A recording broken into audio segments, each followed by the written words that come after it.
El susurro del abismo. El Kuiper Interferometer and Resonator Gravitational Wave Observatory, KIRGO, flotaba en los confines del sistema solar, orbitando con un pequeño asteroide en el cinturón de Kuiper, mucho más allá de la órbita de Neptuno. La ubicación no era casual. En las profundidades del espacio, la influencia gravitacional del Sol disminuía, permitiendo realizar mediciones con una precisión extrema. El equipo de científicos había pasado los últimos meses ajustando y calibrando los delicados instrumentos de KIRGO. Su tarea era detectar las sutilezas de las ondas gravitacionales, distorsiones en el tejido del espacio-tiempo causadas por eventos titánicos, como la colisión de agujeros negros o estrellas de neutrones. Para asegurarse de que los sistemas funcionaran correctamente, primero enfocaban el observatorio en regiones del espacio que se presumían vacías, libres de cualquier fuente relevante de ondas gravitacionales. Ina Kovalenko, la científica en jefe de la estación, observaba los monitores mientras el equipo finalizaba la última fase de calibración. El KIRGO estaba orientado hacia una región remota del espacio, un desierto cósmico sin actividad detectable en miles de años luz.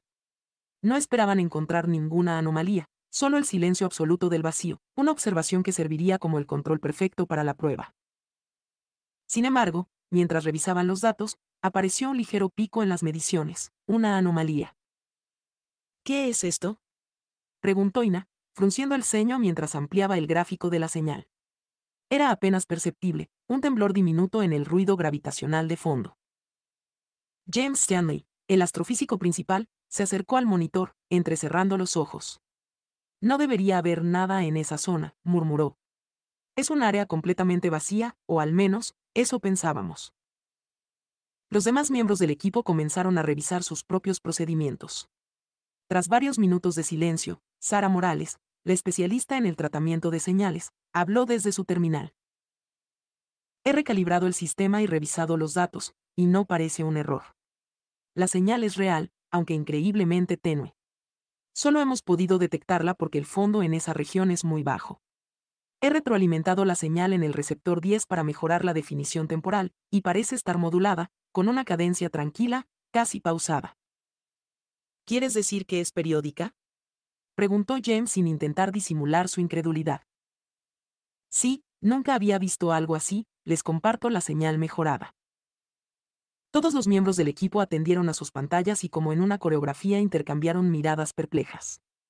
No esperaban encontrar una anomalía en una región tan tranquila del universo y mucho menos una periódica. Era como descubrir un eco en el vacío de algo que mientras dormía, estuviera perturbando el espacio-tiempo en un lugar donde no debería haber ninguna fuente gravitacional. ¿Qué podría estar generando esa señal?, preguntó James claramente excitado por el hallazgo. ¿El anzuelo de un gigante que está pescando en una región tranquila del espacio-tiempo?, respondió Ina solo para sí, mientras observaba las nuevas lecturas generadas por Sara. La fluctuación era clara, como un susurro repetido desde las profundidades del cosmos. Luego añadió en voz alta. Vamos a informar a la base en la Luna.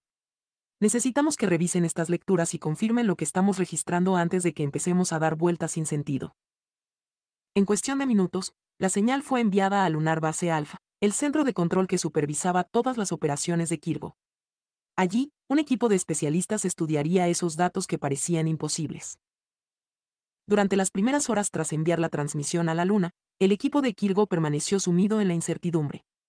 Sabían que la espera sería larga, pero Ina y James mantuvieron a todo mundo ocupado, revisando los sistemas y asegurándose de que la señal no fuera producto de alguna interferencia. Cuanto más la analizaban, más seguros estaban de que la señal no solo era real, sino que también era remota y no un efecto local. Lo más desconcertante era la consistencia del patrón. La señal no se comportaba como las ondas gravitacionales de fenómenos astrofísicos naturales. En lugar de decaer rápidamente, esta señal oscilaba y lo hacía de forma lenta, casi como un lamento, con un ritmo propio. Es como si intentaran decirnos algo, un mensaje que se repite una y otra vez, como si estuvieran pidiendo ayuda, comentó Sara, mientras analizaba las mediciones con una expresión tensa. O peor aún, replicó Ina, como si algo nos estuviera acechando. Los turnos en la estación quedaron afectados mientras las horas pasaban lentamente. Cuando se acercaban las 36 horas desde la detección inicial, el equipo comenzó a notar algo extraño. La señal se volvía irregular, profundamente inquietante, como si lo que estaba allá afuera respirara con dificultad. Cada fluctuación evocaba un suspiro titánico, un eco distante de una entidad que parecía tomar conciencia de que estaba siendo observada.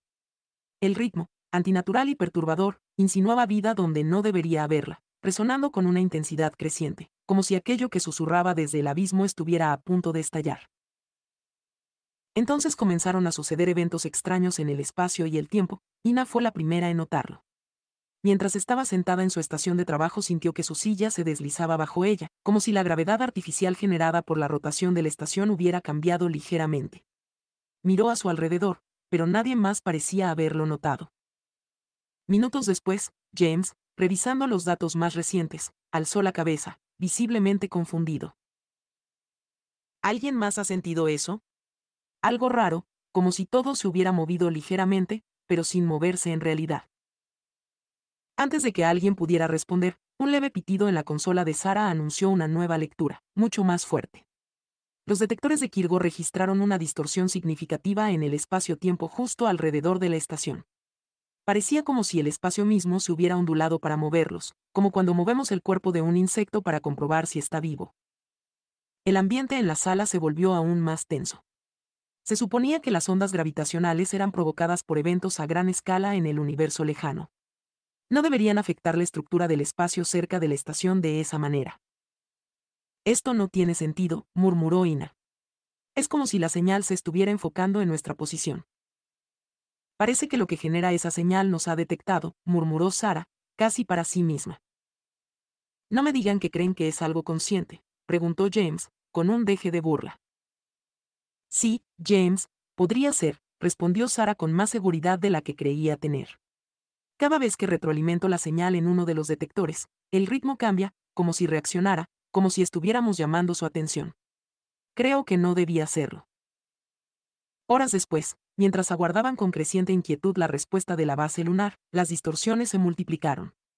Objetos pequeños, como bolígrafos o cuadernos, se desplazaban y luego regresaban a su sitio, moviéndose de tal manera que no quedaba claro si regresaban desplazándose por el espacio o si regresaban atravesando el tiempo. Las luces de la estación parpadeaban, pero daba la sensación de que la luz viajaba en sentido contrario, saliendo de la sala y regresando a las lámparas.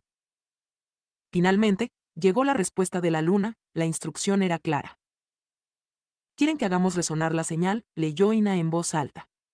Han detectado un patrón que creen que podría amplificarse si resonamos la señal modulando en la misma frecuencia que detectamos y en una serie de armónicos. ¿Resonar la señal?, preguntó Sarah, entre fascinada y temerosa. Pero no sabemos qué es ni de dónde viene. ¿Y si estamos activando algo que no comprendemos? Parece que con solo retroalimentar la señal en un detector fue suficiente para que se enfocara en nosotros. ¿Ahora vamos a hacerla resonar en todo Kirgo? Ina cruzó los brazos, mirando la pantalla con el ceño fruncido. Opino que no podemos seguir haciendo esto sin saber en qué nos estamos metiendo. Como dice Sarah, ya hemos visto los efectos de la distorsión en la estación. Si resonamos esa señal, podríamos estar conectándonos con algo mucho más grande de lo que imaginamos. El equipo guardó silencio.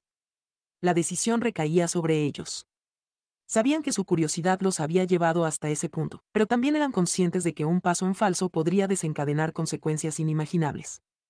La sala del observatorio estaba sumida en esa tensa calma que precede a una decisión imposible.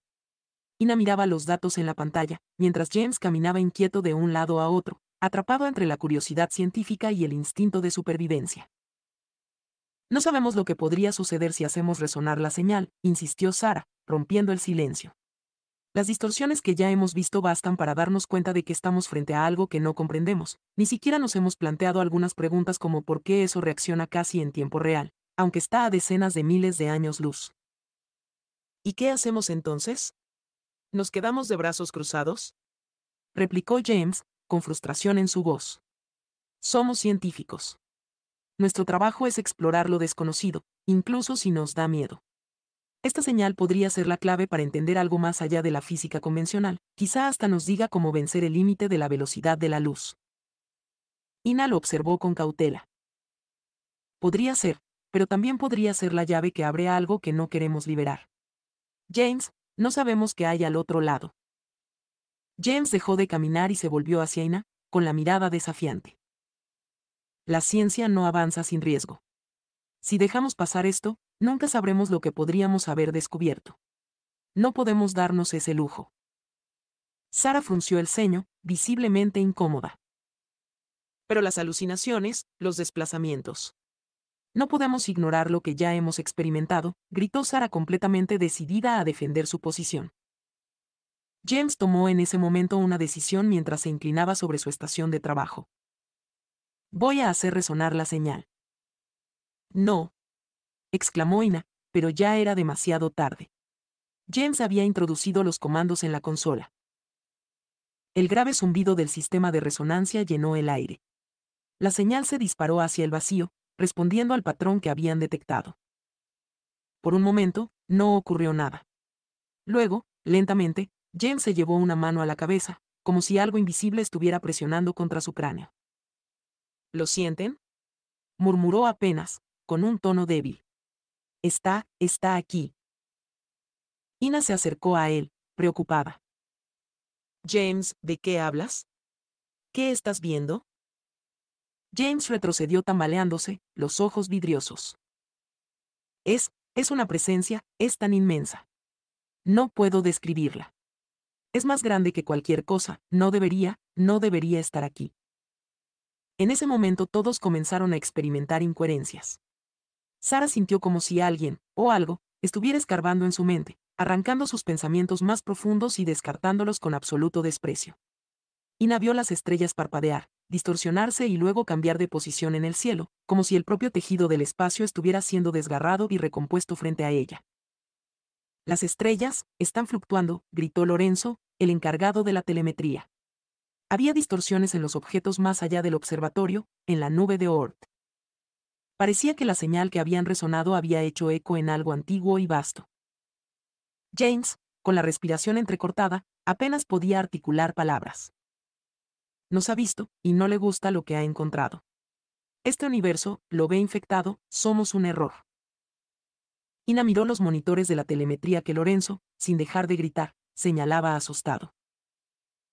La distorsión en la nube de Oort parece estar expandiéndose, dijo Ina, sin dirigirse a nadie en particular. Es como si una explosión estuviera emergiendo, devorando todo a su paso. Está viniendo hacia nosotros. No es una explosión, respondió James con la certeza de quien ha sido iluminado y el terror en los ojos de quien ha comprendido esa iluminación, es una burbuja en el falso vacío, un colapso hacia. El vacío real, el ser que susurra desde el abismo nos está esterilizando, murmuró James, con la voz quebrada. Hemos condenado este lugar. Ina, presa del horror, apretó los dientes y comenzó a introducir frenéticamente en la consola los datos de la telemetría, los sensores de Kirgo y las grabaciones de la estación. Tenemos que advertir a la Luna, a la Tierra. Decirles que ese colapso está en camino. Nos odia, nos desprecia, susurró Sara, mientras las lágrimas caían por su rostro. No somos nada para él. James se desplomó de rodillas, apretándose la cabeza ahora con ambas manos. No podemos detenerlo, está viniendo, y no quedará nada. Finalmente, Ina completó el mensaje de advertencia y lo envió. La alerta salió disparada a la velocidad de la luz. La tripulación ya sentía la presión aplastante en sus mentes, el desprecio de una entidad que los veía como insignificantes parásitos en un universo corrompido. Todo a su alrededor comenzaba a desmoronarse. Los objetos en la estación flotaban y caían en direcciones perpendiculares que antes no existían, los déjà vu se sucedían y se superponían, y las luces parpadearon por última vez para no volver a brillar. Ina cerró los ojos mientras sentía el frío abismo de la nada acercarse, una y otra vez, como en un bucle. Finalmente, la burbuja del falso vacío los alcanzó, y en un último susurro, Kirgo y su tripulación dejaron de existir.